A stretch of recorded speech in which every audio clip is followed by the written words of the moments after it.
Hello, my dear ones. We are approaching the end of summer, such as it was here in the islands of Scotland. We have one more week of pilgrimage left before us. And then, by the grace of God, immediately after the Dormition feast is over, and we celebrate the Dormition of the Mother of God, we shall go on pilgrimage to Moldavia, our annual pilgrimage to those beautiful painted monasteries in Romania, the northeast of Romania. We go there every year, and it is half pilgrimage, half a period for all of us here at the monastery on MULL and the monastery on IONA to recover a little bit. You know, with all these videos that the monastery produces and our pilgrimages in the summer, and all the videos and the messages and the prayer requests and the correspondence really that goes on in our online community, because that online community doesn't just have our monthly Zoom meetings and our weekly videos, and it has also ways to request for prayer and to ask private questions or questions for other people. The weekly updates from the monastery, it's got its own little universe. It created actually this beautiful little universe where you're always constantly in touch with everyone who's part of the online community. But when you've done that for a full year, and especially so when you've done that for the 4 months of summer, every interaction I have with one of you, be that by email or in person during our pilgrimages, or in our direct interactions by Zoom for our online communities, every interaction takes you somewhere else from yourself. You have to, if you want to actually be part of the life of the person who's asking for your prayers or a question of you, you have to travel with them. You have to leave this central axis, which is your own being, and somehow travel with them in whatever direction their own lives have taken them. So you're sad with the people who are sad, and you are genuinely taken by their sadness, and you rejoice genuinely so with the people who rejoice, and you enter their lives, and then you go into your lives, and I'm no longer grounded in myself. I'm no longer centered in myself, because every single email reply, every single pilgrim who has shared a conversation with me, we normally go out into the evening and we take a walk one-on-one, and that's when people open up and they pour things onto myself, and I'm grateful and I'm honored and I'm in awe every time that happens, because there's nothing more intimate and nothing more building in an eternal way than to share oneself with another and to be open to receive whatever God gives you through the mouth and the heart of the other. I'm honored, grateful to God, grateful to you for every single meeting of that sort, because that is a real meeting. A real meeting is not just about having a cup of tea together and exchanging niceties about the weather. A real meeting is a sacrament where you pour something of yourself in me, and in responding to you, I give something of myself to you. But at the end of a summer of doing that, you feel ungrounded anymore, like you've lost your axis, your center. Every time I approach a topic that comes from a question of yours, I have to move myself, move my heart and my mind into your worry, into your topic, into your problem. And today, probably because I am tired, today I just wanted to share with you something of myself, rather than me answering a question that comes from you.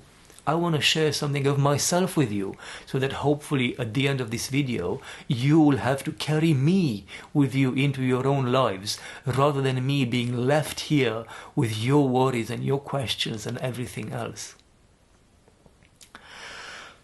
As we approach the end of yet another year, because the end of the summer for us is pretty much the end of the year. After this, we enter our den. We enter our burrow.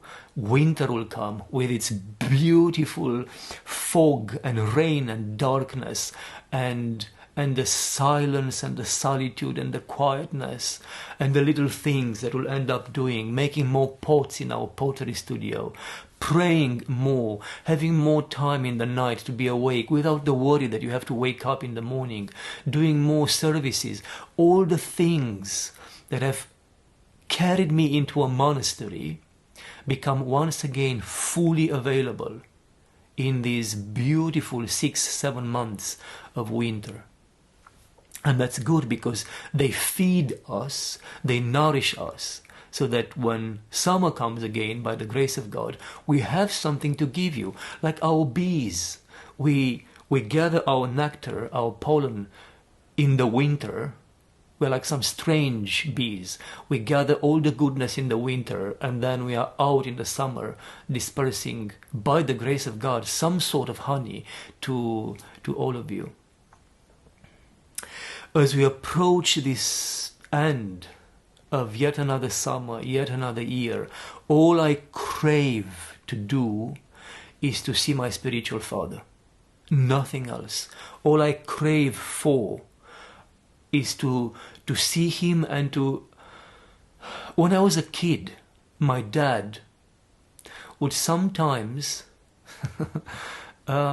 lift me up on his shoulders and carry me around. I had my legs over his shoulders, and he would hold on to my hands here, and sometimes I would just hold on to for dear life around his head, and he would just run about with me and pretend that he was a horse, and I had the greatest fun of my childhood. And it felt so safe, and I felt so loved, and I felt I could completely abandon myself in that safety and that love. As a grown-up, as an adult, I only have that when I find my way on my spiritual father's back, when I just climb on his back with everything that I am, with all the horrors of my sin and everything that I've gathered in a bad way during the last month or the last year since I've seen him last, and I allow him to carry me forward.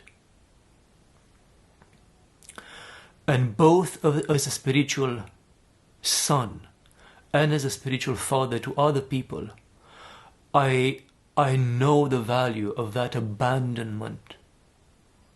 I know the value of a spiritual child who climbs on your shoulders and abandons himself or herself to your care, so that you can take them in the direction that God is showing you for them.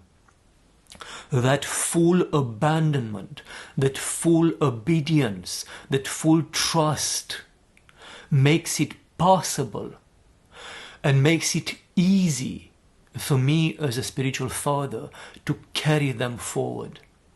It is when they struggle, they still climb on top of my shoulders, on my back, because that's the way of the spiritual life. You cannot move forward by yourself. That's self-delusion. That's nothing but demonic pride masquerading as spiritual virtue and ability.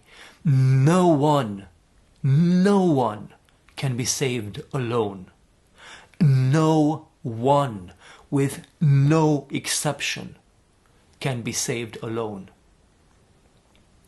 When you carry someone on your shoulders, but that person still wants to go a certain way, or still wants for the path to look a certain way, to feel a certain way, to have a certain experience. When you have someone, when you have a kid even on your shoulders, on your back, and they continue to wrestle and to fight and to want to get off, but then they realize that if they go down, there are dogs down there and they are afraid of them, so they crawl back up. And when there's this constant movement and lack of decision, lack of loyalty towards God and towards yourself as the one who's carrying them forward, when that happens, it is so difficult, so difficult. There is somewhere in one of the epistles a word from the apostles that you should allow your fathers to pray for you and to work for you and to work for your salvation, and allow them to do so with joy, because otherwise it's not for your benefit. When you feel that abandonment of your spiritual child on your shoulders, then that gives you the strength, that gives you the power of an actual parent. The instinct of a spiritual father comes to life then, and you would do anything, and you will do anything for the salvation of your spiritual child.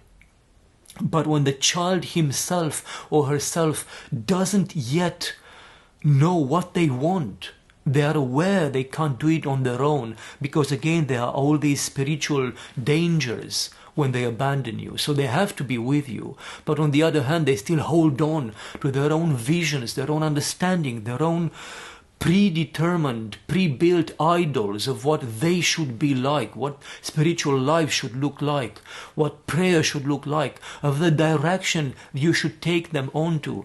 When you have all of this noise, all of this battle happening here on your shoulders, then it's very probable that you'll fail them, because you don't have the freedom. They don't give you the freedom to simply listen to the voice of Christ in your heart, so you act according to that voice.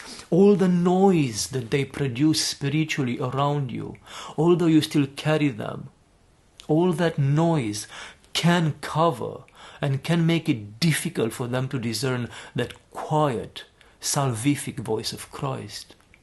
So I've learned a long time ago that when I see my spiritual father, I just throw myself onto his back, spiritually speaking, because otherwise I would kill him. And please don't do that to me, because you would kill me as well.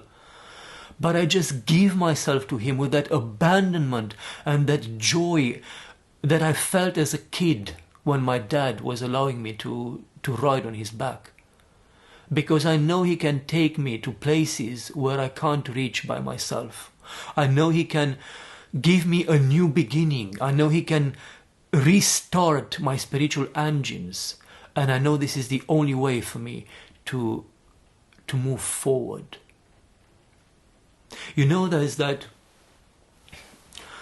story in the life of Christ. We just read it a week or two ago, as part of our Sunday divine liturgies, when the centurion approaches Christ and asks him to heal his servant, and Christ tells him, "Oh, I will come and I will heal him." And that gives the centurion the opportunity to say those wonderful words: "There's no need for you to come, because I'm also a man who has others under obedience to me, and who's under obedience to others.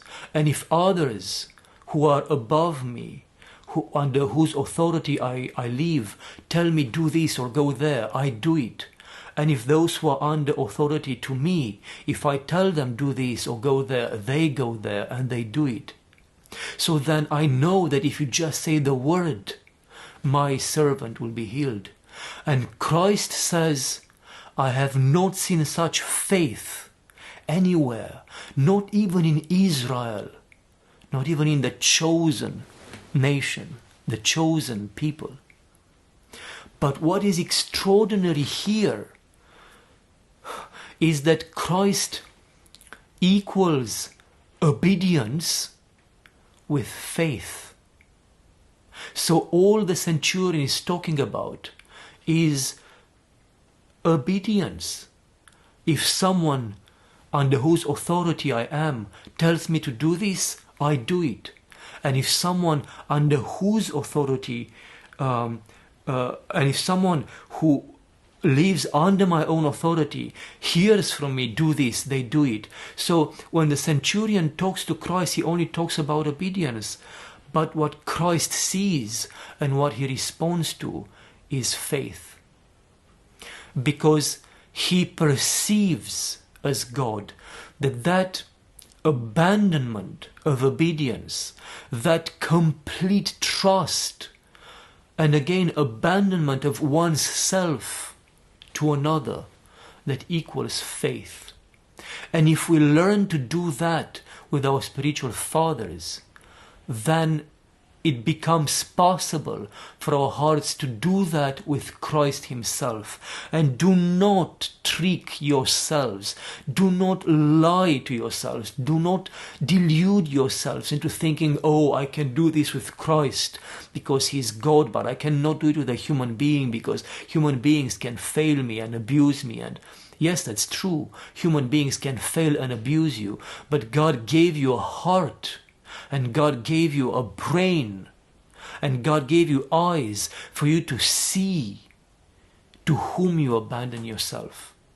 You cannot say that you abandon yourself to Christ whom you do not see, but you cannot abandon yourself to your spiritual father whom you can see, who's here. It is a lot easier for someone who's not really obedient to anyone. It is a lot easier to say, I'm obedient to Christ alone. Because Christ is not here to do this to you, metaphorically. To tell you, this is not right, this is wrong. If you want to go to the right, don't say I'm going to the right because God spoke to me. I hear it in my heart that Christ inspires me to go to the right. That's you. That's your will, that's your desire, that's one blind human being leading another blind human being. You need to learn to be obedient like that centurion. You need to learn that we are all connected and that you must be obedient to someone just as others are obedient to you. And you must learn this obedience in relation to another human being before you can even start to attempt, let alone claim, that you are obedient to God. Yes, the one who's carrying you may fall. I may fall as I have someone on my back. I may fall carrying them forward. As we advance through this marsh, this swamp that is life, filled with sinfulness and dangers, I may not always be able to run. I may not always be able even to walk. I may at times fall down on my knees. I may at times be on my legs and my hands, and I may just be able to swim with my head back and my shoulders back, but you're still on my shoulders, and as long as I'm moving forward, you breathe better than I do. If I move forward because God sees your obedience, your abandonment to Him through me. And that faith is the same faith that Christ has seen in the centurion. God sees your faith, sees your obedience, and because of you, He helps me to fall less frequently. And because of you, He helps me get up and keep on walking and keep on running sometimes. There is this, I'll say this and then I'll end this because I don't know how I ended up here, but this is what God gave me. But there is this misconception that somehow the one who is being carried has less value than the one who carries him or her. Somehow this spiritual relationship of being carried and carrying is translated in our mind as being inferior, like the spiritual child is somehow inferior to his or her spiritual Father, and nothing could be further from the truth. I can tell you, as someone who is carrying a few people on my shoulders, if I stand, it's not because I have any virtue. It is because you abandon yourself onto these shoulders. If I stand, and this is the case for any spiritual father out there, if we stand, if we walk, and if we sometimes are even able to run, spiritually speaking, it's not because of what we do. It's not because of what we are deserving. It's not because of our virtue. It's because our sons and our daughters have truly put their faith in us, that we are going to move them forward and take them closer to Christ. And Christ sees that obedience, sees that blessed abandonment, that faith in Him manifested in obedience to human beings.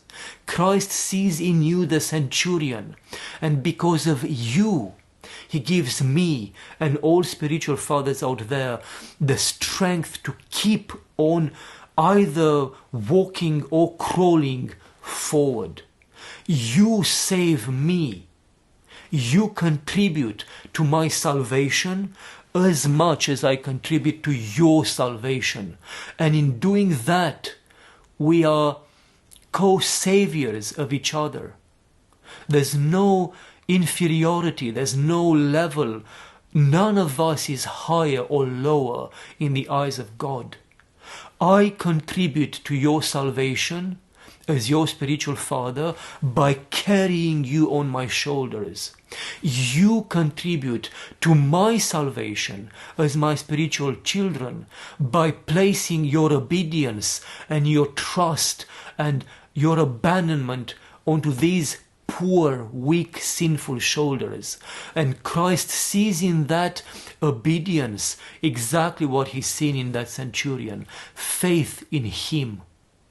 And He answers the same way by healing your servant, by healing me, by healing your spiritual fathers wherever you may be and wherever they may be.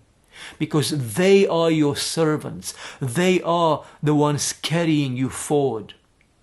There is no... When my dad carried me on his shoulders as a 5-year-old, there was no understanding in his mind that as a human being I was somehow inferior to him. If anything, the joy he gave me only fed his joy. The laughter and the happiness that he nourished in me only nourished the happiness and the fulfillment he felt as my physical father. Spiritually, things are immensely, incomparably more intense, because the relationship, the spiritual relationship between father and son is a lot stronger than the physical relationship between father and son. One is in the flesh and dies with the flesh. The other one is in the spirit and survives our collapse into nothingness, into death, and stays in eternity. All of that to say that I am so grateful to every single one of you who during this year and this summer have left a question in our comments, or have come here in person and have joined us for one of our summer pilgrimages, or are now part of our online community and have asked for our prayers and have asked questions and have... I am so grateful for every single one of you who, even to the smallest degree, found your way on these shoulders. You've almost killed me once again. But at the same time, you've given me life. And you've contributed to my salvation. You are so generous. So generous. And I don't mean that in the fact that you support our communities, you support our lives here in the islands. Thank you for that as well. And Please continue to do that. But you are so generous in saying that we help you, when in fact, by doing our nothing, our poor nothing attempts to help you, you are actually giving life to us. And for that, I am grateful, because Christ is incomparably more present in my life because of everything you place on these shoulders. And this is something any spiritual father, any, would tell you. May God bless every ounce, every pore, everything in you, everything that makes you you, every pore of your being. May Christ bless it to its marrow, beyond hope, beyond expectation, my beloved ones. Amen. Amen. Amen.